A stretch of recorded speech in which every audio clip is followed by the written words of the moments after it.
Welcome to TVBS Meeting Room, where we tackle global issues with a view from Taiwan. I'm your host, Wenqi Yu. In today's Washington, D.C., defending Taiwan is a bipartisan consensus. However, few have articulated better than Elbridge Colby why Taiwan is a strategic and military interest to the United States. A rising star in the foreign policy circle, if not risen already, Elbridge served in the Pentagon from 2017 to 2018 and helped craft the 2018 National Defense Strategy. His book, The Strategy of Denial, calls for a rapid renewal of America's defense in order to address the rise of China, a position that is not without controversy, but gaining momentum. Welcome, Elbridge. Great to be with you, Wenqi. As one of the strongest advocates for defending Taiwan by strengthening U.S. defense against China, well, explain to our audience why Taiwan is worth a U.S. fight. Sure, thank you, and great to be with you and your viewers. And I think the way I approach this is as a sort of a realist in the kind of colloquial sense, not the sort of wonky international relations sense, but also looking at it from the perspective of Americans' own interests. And I think I underline this point because I think it's important for people on Taiwan to understand that the prospects of going to war with China over anything are going to be very grave for the United States. I mean, that's an incredibly dangerous decision. And so I think there's a tendency in discussions, particularly among friends like the United States and Taiwan, to appeal to sort of idealistic, sort of very high-minded kind of principles. But at the end of the day, when people are thinking about whether to lose, God forbid, tens of thousands of their countrymen, their children, et cetera, those kinds of appeals are often not going to ring very true. They're not going to be very compelling. And so I approach this problem much more through the lens of what is in the American people's, I would say, enlightened self-interest, not a kind of selfish or narrow approach. But ultimately, if you're going to ask, citizenry to sacrifice on a very large scale, obviously people's lives, most importantly, but also money, et cetera, it's really going to have to be something very compelling. And I think everybody understands that at an intuitive level. And this is also a very practical and prudential point, because I think it's very important to underline, especially as we look at what's happening in Ukraine, the American people are weary of wars. Obviously, the United States is not directly involved in the war in Ukraine, but there's money and there's a general, I would say, to use a sort of one word, miasma. There's a negative feeling, especially in the younger generations, about foreign interventions. And I actually share a lot of that because I think a lot of our interventions over the last generation were ill-advised. So I say that to start out. But I think in that context, it's important for Americans, but also Taiwanese to understand the logic for why Taiwan is important. It's a very important interest, but it's not an existential interest for the United States, but it is very important. And I would put for two reasons. And actually, if you go back as far as 1949, the reasons were fairly comparable. So one, I would say, is a geopolitical interest. What is the end goal of the United States in Asia? Well, Asia is now the center of the world again after a number of generations. It's not Europe anymore. It's where economic power and growth are concentrated. And basically, to put it simply, Americans do not want any state to dominate such a large part of the global economy because they would use it against us, very plausibly. And of course, China is by far the most powerful state in the international system other than America. It's the most powerful state to arise in the international system since the United States itself 150 years ago. And China, it seems, it has an interest, but it also seems to be pursuing dominance of Asia. Taiwan is very important in this context because Taiwan is critical to what I think of as the anti-hegemonic coalition, which is to say a balance of power coalition, which if you look particularly in European history is very common. You look at NATO during the Cold War or the coalitions against Germany in the two world wars and farther back against France. That's what we want, ideally peacefully, but that's Japan, India, hopefully South Korea, the Philippines, Australia. Those countries, though, can only look to the United States and work with the United States as the strongest of those countries if they trust us. And so, the United States is tied very tightly to Taiwan by going back, of course, to 1949, but certainly even since the suspension of relations, by a commitment to Taiwan. And so countries, I think, will not trust us if we do not stand in Taiwan's defense. The second reason is military. If the Chinese seize Taiwan, they have broken out of the first island chain and they have uninhibited power projection. Well, you clearly articulate compellingly the reason why America should see Taiwan as a core interest. The question is, if keeping Taiwan secure is a core American interest, then does that mean the U.S. actually wants to keep Taiwan separate from China permanently? Because in Taiwan, today, there is a question whether Americans' interest is Taiwan's interest as well. Yes, let me be very clear, and thanks for asking that question, Wenqi. I mean, my view is a little bit different. It actually, I think, is close to the official government position, but it's different than a lot of the sort of so-called China hawks. So my view is that the problem is not with China. I have tremendous respect for China. I hope China achieves the great rejuvenation of the Chinese nation. I have tremendous respect for what the Chinese people have achieved. And particularly on the issue of Taiwan, I do not support Taiwan independence. I don't think that's a good idea. I think the status quo is tenable and I think quite good for people on Taiwan. And in the future, I am not against various kinds of resolutions that are consistent with U.S. interests. What I'm against is an agglomeration of power by China and a breaking apart of the anti-hegemonic coalition that would allow China to dominate Asia. And China, I believe that we have responsibilities to act responsibly towards the issue of Taiwan, which is very sensitive and neuralgic for Beijing and, of course, in Taiwan as well. But China also has responsibilities. China is too strong to expect the rest of us to just say, oh, this is a minor issue. This is the unfinished business of the Civil War. Sorry. When you become as powerful as China is and throws its weight around, these things have much greater significance. So again, I'm open-minded, and I believe we must be very clear that we are against Taiwan independence and so forth, not because I don't sympathize with the issue, but because of that strategic reality. But I'm open to that. But China has to also reckon with the fact that it is too strong to just throw its weight around and expect people to just ignore it. Well, so it seems like you're assuming China's intention is to become the Indo-Pacific regional hegemony, right? Because of its growing power. And so taking Taiwan would be a very rational first step, and then potentially Philippines. So under that assumption, of course, it makes sense to beef up Taiwan's defense and deterrence. But what if China and Taiwan one day decided that they were going to have a different relationship and that is less hostile, more cooperative? And based on that, should the U.S. defense strategy adjust accordingly? Well, to be clear, I mean, I would welcome, sort of calmer relations between Taiwan and the mainland. I'm not in favor of worsening relations, and I don't think that's in America's interest. I don't know whether it's in Taiwan's interest, but I think if we don't think it's in our interest, that's something that Taiwan should be aware of. If Taiwan wants to have more relations with the mainland, I mean, of course, I also look at what's happening in the People's Republic, and I would not want to be in that situation. So, I mean, politically and economic relations and people-to-people relations, I think it's good if there are certainly not negative relations. They don't need to be, super positive. I think, Wenqi, your point about my assumption is correct, and it is an assumption. It's not proof. But here's the thing. One, when you're that strong, when you're strong as China, the strongest state to emerge in the international system since America, we cannot make the wrong mistake, right? We have to guard against the downside. And the fact is that China does have strong rational incentives to become that hegemon. You look at how, here's my point. China is China, but China's behavior is very typical for a rising great power.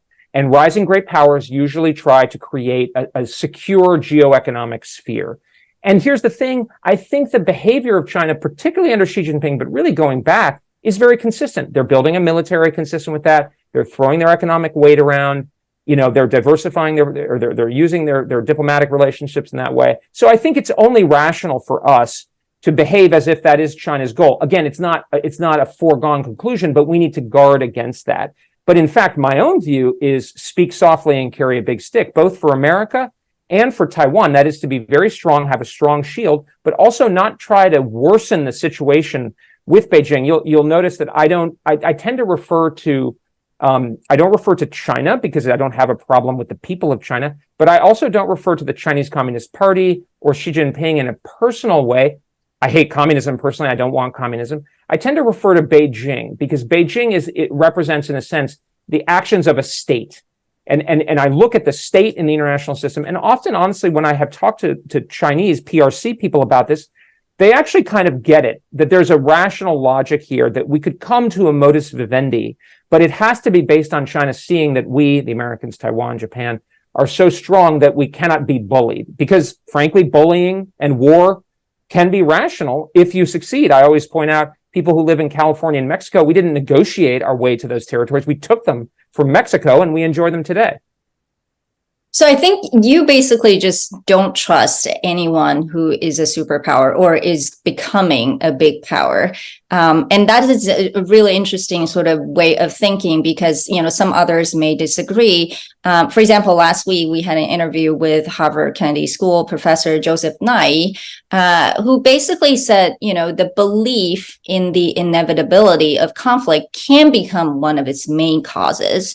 So are you worried that, this strategy of denial that you so passionately promote would actually provoke China into a real conflict?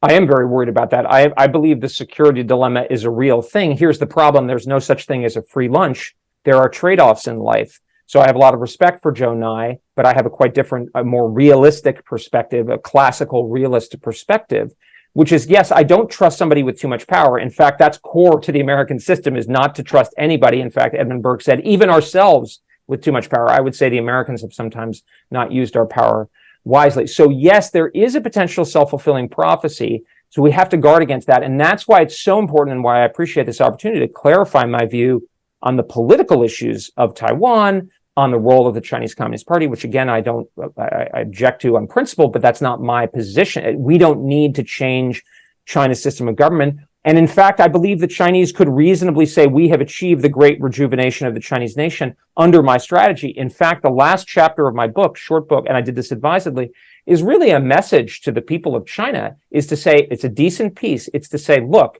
I'm not asking for humiliation, for a perpetuation of the century of humiliation. You will command respect. We will have to treat you with respect and dignity, but you will not be able to dominate us. That might not be your best outcome if you're Xi Jinping, but it's pretty darn good. And the problem with Joe Nye's strategy and those like him is implicitly or explicitly, they will tend to not strengthen our military shield. And that will increase Beijing's rational incentive to use force, because let's not kid ourselves, force works. Look at what the Azerbaijanis are doing right now in Armenia. They are solving a very hard, long-lasting political problem. And that's really the only way you're going to solve a problem like Taiwan definitively for China is by force. I believe. Now, maybe over time there could be an evolution, but I just mean in the nearer term. Yeah, again, I do think fundamentally people like Nye or others may believe that the military buildup with allies and, in some ways, some problems in the United States and on top of China's own domestic challenges and their perceived external threats will actually drive the US and China into real conflict. So, from their point of view, it's de-escalation and communication may be a better approach rather than building up this perceived military sort of, threat, right? Like, how would you argue against that? Well, this is a very fuzzy argument. Kissinger makes this. So are they in favor of a strong enough military shield where China, this is denial. Denial is not dominance. John Niall is not saying we're going to land on the beaches of mainland China and go change the government. This is not the Boxer Rebellion. This is basically preventing China from being able to seize and hold the key territory of a U.S. ally. And in this context, I would include Taiwan in that category. So are they in favor of that or not? Because that's very clear. Because if they're not, then that gives China a rational reason to be able to use military force for all the, the jaw-jawing that happens.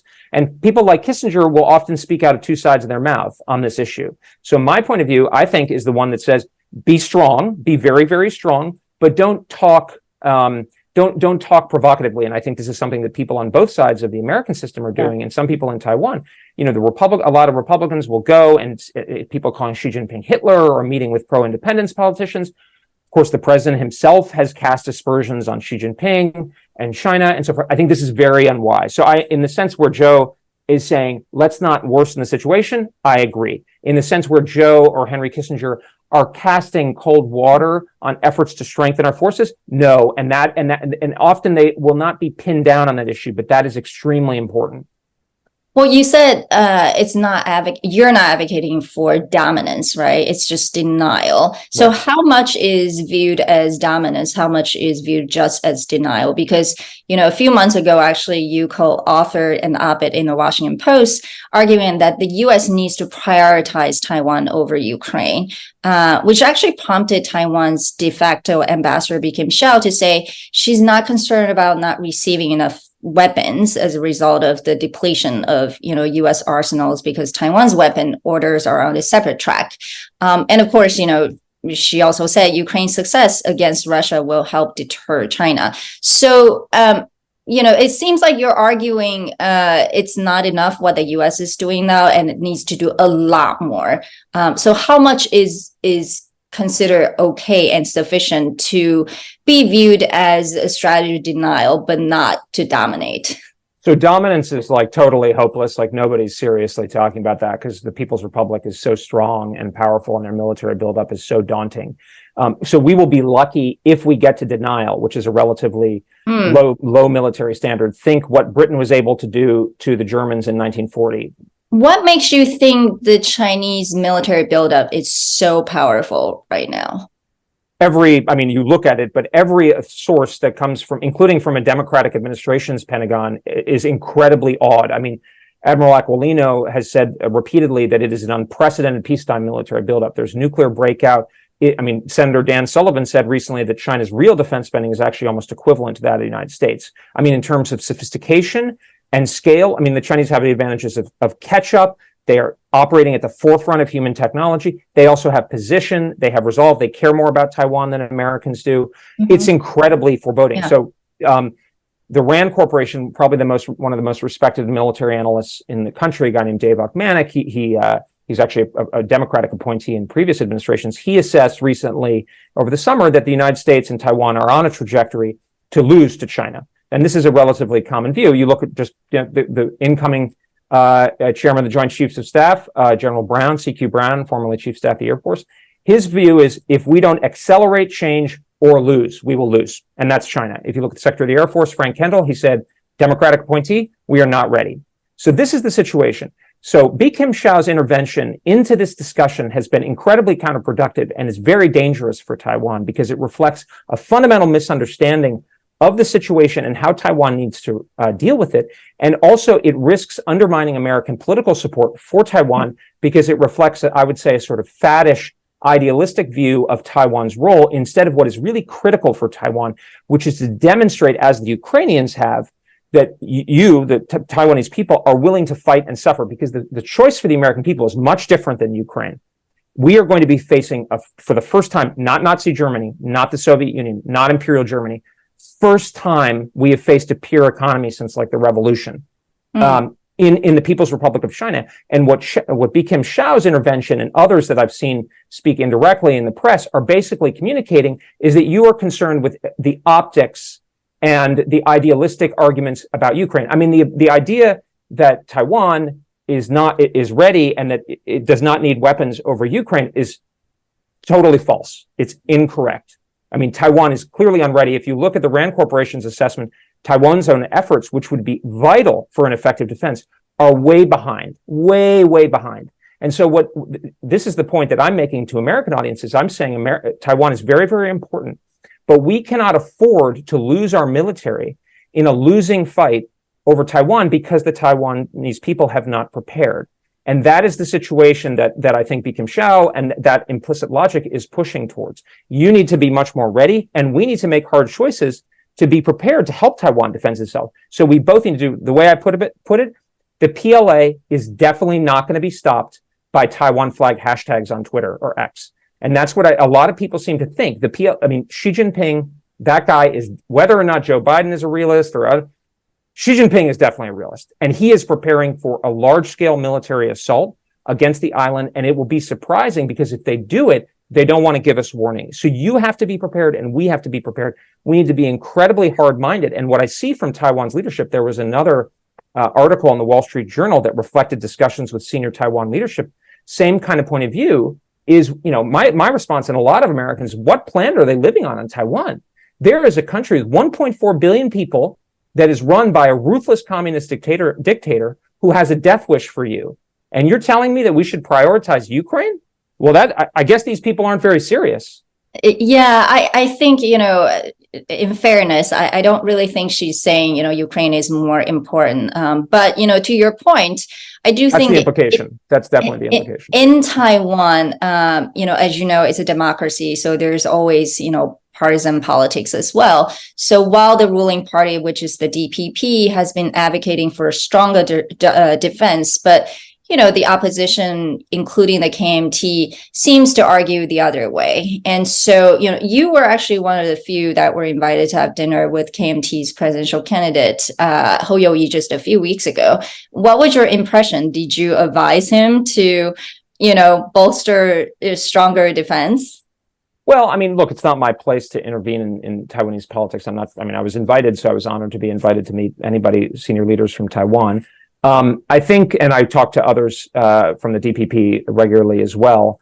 My view is Americans need to be prepared. I mean, to get back to your earlier question, Wenqi, probably the worst possible outcome is for Taiwan and the United States to politically provoke the People's Republic and Beijing and seem noxious and aggressive, and to be moving away from any potential peaceful path to unification, while at the same time not being strong militarily. And I fear that is a bit of the dynamic that we are on right now. It is true that Taiwan has been doing more, but it's, a Taiwanese official was telling me recently, well, we've increased our defense spending by 30%. And I said, look, that's fine, but that's totally inadequate for what the Chinese threat requires. And you don't need to prove it to me. Well, you kind of do. You really need to prove it to Beijing. And then you need to prove to the American people that you have committed enough where we are going to be willing to take major costs. And I want to actually make one other point that I think is important to take it a step further, because I think probably, if I'm just thinking as a normal person, if I were living on Taiwan, I wouldn't want to be in the middle of this great superpower competition either. I wouldn't want China to be lusting after me. But I'm sorry, that is the fact of the matter. I don't know. You can move to Canada or America or whatever, Australia. I didn't make it that way. But you cannot stick your head in the sand, because the reality is you are too centrally located and too wealthy and productive to be ignored. And so you will be a battlefield in some way. And this is I know a lot of flack in Taiwan for my comments on TSMC, which I believe are obviously true, that the United States is not going to allow TSMC simply to fall into the hands of an aggressive Xi Jinping that sees Taiwan. Obviously, that would be crazy. So we wouldn't do it. But what I'm really trying to communicate in a way that will get people's attention is, you're not going to just be able to sort of say, hey, we're going to take a pass on this. And I don't think the Chinese are saying you're going to be subject to re-education camps. So we're not going to do that to you. We're trying to help you keep your freedom. But I think there's a sense, it's difficult. It's a democracy. Yeah, okay. But China's not a democracy, and they have a military that they're actively preparing to take you over. So we can deal with the problem realistically or not. Yeah, I do think, it is fair. But, there's also some people who question if Taiwan can truly rely on the U.S., right? So the U.S. is asking Taiwan to strengthen its defense, increase its budget. And, but, in the meantime, how much can Taiwan depend on the U.S. or trust the U.S.? Because we saw what just happened over the weekend. Congress did not include a budget to continue assistance to Ukraine as a compromise between, the Democrats and Republicans in order to avert a government shutdown. So, how much, can Taiwan really think that, they can actually, just by strengthening its defense, the U.S., will come to rescue Taiwan? Well, I'm not going to lie to you. It's, as I said, Taiwan is not an existential interest. You're not part of the United States. So it's a very important, but it's not an existential interest. So you can rely on us as much as it's consistent with our interests and with our commitments and so forth, which is not 100%. A couple of things. One is, you definitely can, because the United States across party levels is saying China is our priority challenge. And that reflects an objective reality. And there is that was the case with Ukraine as well until more recently. So a couple of things, just to differ, the key thing, and this is why it's such a mistake for the current government to be on Taiwan, to be aligning very closely with the Ukraine, that more tightly that Taiwan is seen connected to Ukraine, it connects it to a separate set of political debates, whereas Taiwan is about China. China is widely seen, particularly by conservative Republicans, as the top challenge. So it's in Taiwan's interest to say, look, we sympathize with Ukraine. They're great, but we are about China. Are you going to let China take over, essentially establish a hegemonic position over Asia? Russia is a pale fraction of the threat. And by the way, I'm not in favor of cutting off Ukraine. My argument, as you know, is to prioritize the defense of Taiwan. The clear thing is to differentiate these things. And that's not what's happening. But I want to answer your question because, look, I mean, this is life. I mean, nobody in a business or whatever saying, oh, can I totally rely on you? I mean, we're not living in the dream world. We're living in a real world. Americans are going to help those who help themselves in a way that's consistent with their interests. Afghanistan, it's not a really important interest for the United States at the end of the day.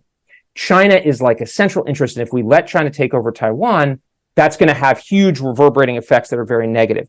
However, if the costs of helping Taiwan defend itself are too great, then we're going to say, what are we supposed to do? So it's in your hands, Taiwan. The more you strengthen yourself, the more you look like Israel, or frankly, Ukraine, or Finland, or Vietnam, or whatever, the more, and not just in a moral sense, but also in the sense it's going to reduce the costs of an American defense. And so I think the second point I would say is, what's your alternative? You're just going to sit around? Well, then you're definitely not going to get help. And then you really are at the mercy of Beijing. And I mean, for a country that's electing, I don't know what's going to happen in the election, but DPP is leading. It's a country that's moving in that direction. That makes no sense. If you're going to move in that direction, you should be at 10% defense spending. I mean, people say, oh, that's crazy. Well, I didn't make it so that China, I mean, Xi Jinping personally has associated his central project of the great rejuvenation of the Chinese nation with the resolution of the Taiwan issue. I mean, that's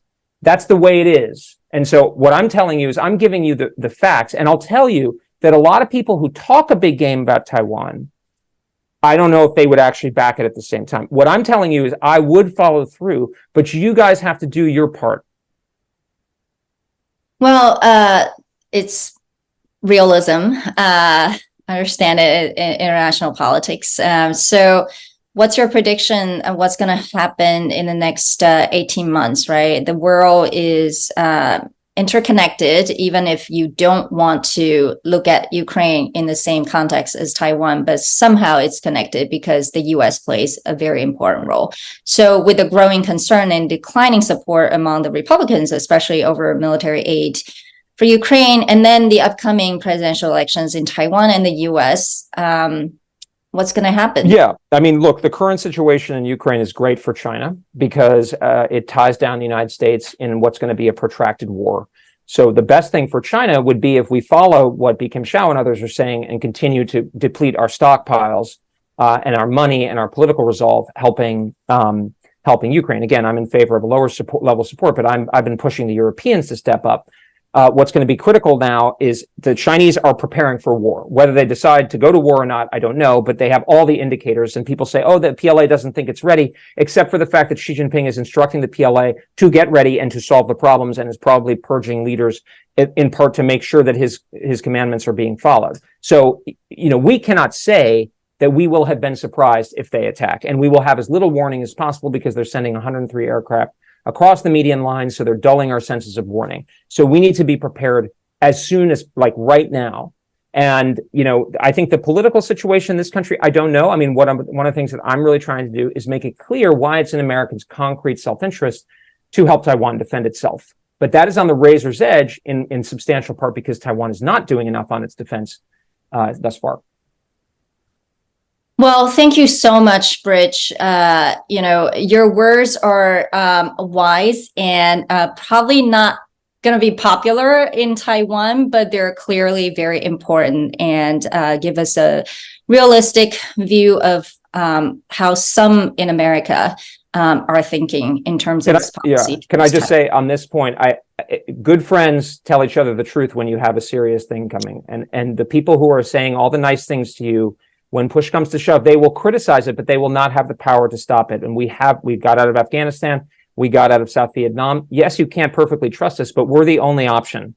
So we will help you. And that reflects a realistic assessment. What's happened in the last 2 years, I think, has borne out a realistic assessment. So the situation is salvageable, but you have to take your defense much more seriously.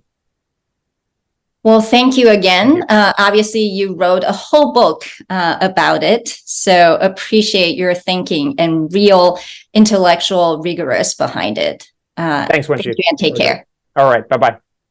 Bye.